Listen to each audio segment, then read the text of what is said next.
एक जंगल में एक ऊँट रहता था और उस ऊँट का एक दोस्त लोमड़ी रहता था।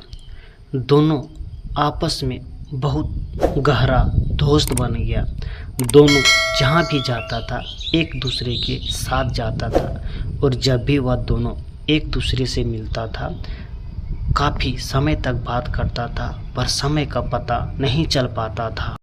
लोमड़ी अपना शरीर के अनुसार से बहुत बुद्धिमान जानवर था और ऊँट अपना शरीर के अनुसार से सीधा साधा जानवर था। फिर भी दोनों का दोस्ती बरकरार था। अचानक एक दिन लोमड़ी को कहीं से भनक लग जाता है कि नदी के बगल में जो खेत है उस खेत में बहुत सारे तरबूज पक गया है, और यह सोचकर उसके मुंह से पानी आना शुरू कर देता है और मन ही मन में जिज्ञासा जग जाता है कि उस तरबूज को हम कैसे खाएं, यह वह सोचता रहता है।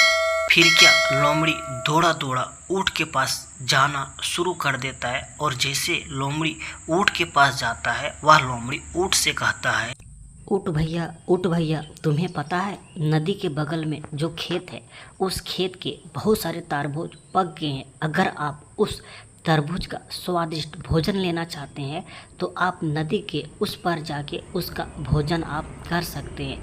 यह सोचकर ऊँट भी सोचना शुरू कर दे।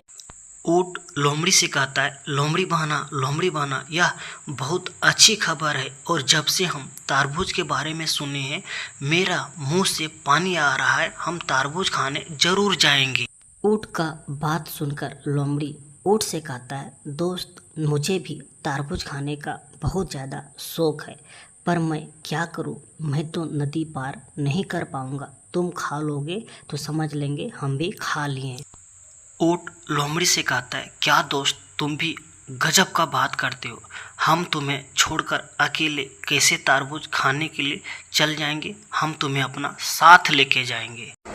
ऊँट लोमड़ी को अपना गर्दन पर बैठाता है और नदी का इस पार से उस पार ले जाता है, और दोनों आराम से तरबूज की खेती में चले जाते हैं। फिर क्या लोमड़ी और ऊँट जब दोनों तरबूज के खेत में चला जाता है, दोनों अपना मनपसंद भोजन कर लेता है, और जब लोमड़ी का पेट भर जाता है तो वहाँ से धीरे धीरे आगे चला जाता है और ऊँट वहीं पे रुक जाता है। लोमड़ी एक पेड़ के पास चला जाता है और अपना आवाज़ जोर जोर देना शुरू कर देता है। आवाज़ सुनकर तरबूज का मालिक दौड़ा दौड़ा अपना खेत की तरफ आना शुरू कर देता है। किसान जब ऊँट को अपना खेत में देखता है, किसान को बहुत ज़्यादा गुस्सा आ जाता है और वह किसान उस ऊँट का जमकर पिटाई करता है।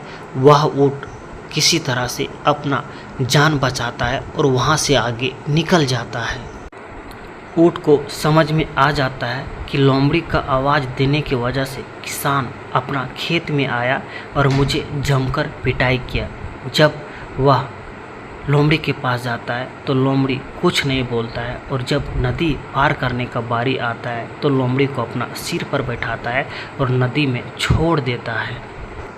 लोमड़ी अपना जान बचाकर किसी तरह वह नदी से पार हो जाता है, और वह लोमड़ी को समझ में आ जाता है कि जैसा हम करेंगे वैसा हमको भरना पड़ेगा।